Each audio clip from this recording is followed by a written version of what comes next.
അങ്ങനെ 2 പോത്തിൻ വേണങ്ങളും മാപ്പ് പറഞ്ഞുകൊണ്ട് വന്നിട്ടുണ്ട്. പക്ഷെ സത്യം പറയാലോ, നിന്റെ രണ്ടിൻ്റെ മുഖത്ത് എഴുതി വെച്ചിട്ടുണ്ട് പഠിച്ച കള്ളന്മാരാണ്. കാരണം ഇത് എത്രത്തോളം ഡ്രാമയാണെന്ന് കാണുന്ന ഓരോ ആൾക്കാരെ ഒരുത്തം വന്ന് പറയുകയാണ് കണ്ടന്റിന്റെ ബേസിൽ അങ്ങ് ചെയ്തു പോയതാണ്, സോറി എല്ലാവരും ക്ഷമിക്കണം. ഒരു കണ്ടന്റിന് വേണ്ടി ചെയ്തതാണ്, പക്ഷെ ഇത് ഇത്രത്തോളം ഒരു വിഷയമാവുന്ന ഒരിക്കലും പ്രതീക്ഷിച്ചിട്ടില്ല. മറ്റൊരുത്തം വന്നവരാണ് PSG ഗ്യാങ്ങിന് ഓൾറെഡി ചീത്തപ്പേരുണ്ട്, ആ ചീത്തപ്പേര് മാറ്റാൻ വേണ്ടി കാണിച്ച ഒരു ഡ്രാമയാണെന്ന്. ഓൾറെഡി PSG ഗ്യാങ്ങിന് കുറെ ബാഡ് നെയിം ഉണ്ടായിട്ടുണ്ടായിരുന്നു. അപ്പോൾ അത് മാറ്റണമെന്നുള്ള ഉദ്ദേശത്തിൽ മാത്രം ചെയ്തിട്ടുള്ളൊരു ഡ്രാമയായിരുന്നു. നീ കരഞ്ഞത് PSG ഗ്യാങ്ങിന്റെ ചീത്തപ്പേര് മാറ്റാൻ വേണ്ടിയിട്ടാണോ? ആണോടാ?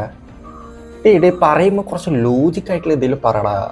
ഈ 2 മണ്ടന്മാരും കൂടിയിട്ട് ഒരു സൈഡിൽ നിന്ന് വേറെന്ത് പറയുന്നു, ഒരു സൈഡിൽ നിന്ന് വേറെന്ത് പറയുന്നു. ഇവിടെ ഒന്നെങ്കിൽ നിങ്ങൾ അങ്ങോട്ടും ഇങ്ങോട്ടും വിളിച്ചിട്ട് ഒരു ധാരണയിൽ എത്തിയിട്ട് എന്തെങ്കിലും ഒരു സ്ക്രിപ്റ്റ് പുതുതായിട്ട് ഉണ്ടാക്കും, ആൾക്കാർ പെട്ടെന്ന് മനസ്സിലാക്കാത്ത അല്ലെങ്കിൽ പിടിക്കപ്പെടാത്ത രീതിയിൽ, എന്നിട്ട് വന്ന് കൊണക്ക് കേട്ടാ മനുഷ്യ സ്നേഹികളെ. പിന്നെ മോൻ വർഗീയത പറയാനും അഖിൽമാരാറെ പറയാനും പാലസ്തീനെ സപ്പോർട്ട് ചെയ്യാനും എല്ലാത്തിനും നിന്റെ മെയിൻ അക്കൗണ്ടിൽ നിന്നാണ് വന്ന് പറഞ്ഞത്. ഇപ്പം എന്താടാ ഫോളോവേഴ്സ് ഇല്ലാത്ത ഈ ഒരു അക്കൗണ്ടിൽ നിന്ന് നീ ഇപ്പം മാപ്പ് പറയുന്നത്?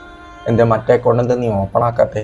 എന്തേ ഡീആക്ടിവേറ്റ് ചെയ്ത് വെച്ചിട്ടുള്ളത്? എന്ത് ആൾക്കാരെല്ലാം അൺഫോളോ ചെയ്യുന്നുള്ള പേടിയാണോ മോനെ? നിന്റെ പിടുക്കക്ക് എന്തെങ്കിലും ഉണ്ടെങ്കിൽ അവിടെ എന്തെങ്കിലും ഉണ്ടെങ്കിൽ നീ മറ്റേ സ്വന്തം അക്കൗണ്ടിൽ വന്നിട്ട് നീ മാപ്പ് പറയാൻ വലിയ കാര്യമൊന്നുമില്ല. എന്നാലും ഞാൻ പറയാണ്, കാരണം പറ്റത്തില്ല. കാരണം നിനക്ക് റീച്ചാടാ വലുത്.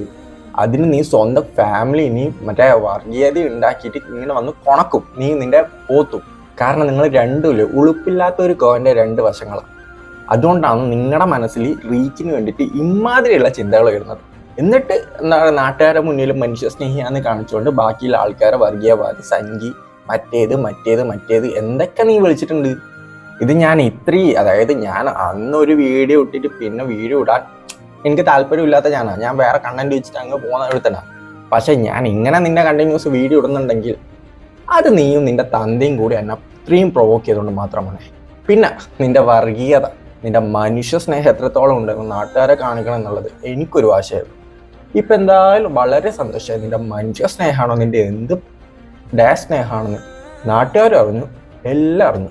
മോന് പറ്റിയ പണിയാണെന്നറിയാം. ഏതെങ്കിലും പ്രൊഡക്റ്റ് കാണിച്ചിട്ട് നാട്ടുകാരെ ഒന്നിച്ചങ്ങ് ജീവിക്കുക, അല്ലാതെ വർഗീയത നിറച്ച മനസ്സും കൊണ്ട് സോഷ്യൽ മീഡിയയിൽ വന്ന് കൊണക്കാൻ നിൽക്കും കേട്ടോ.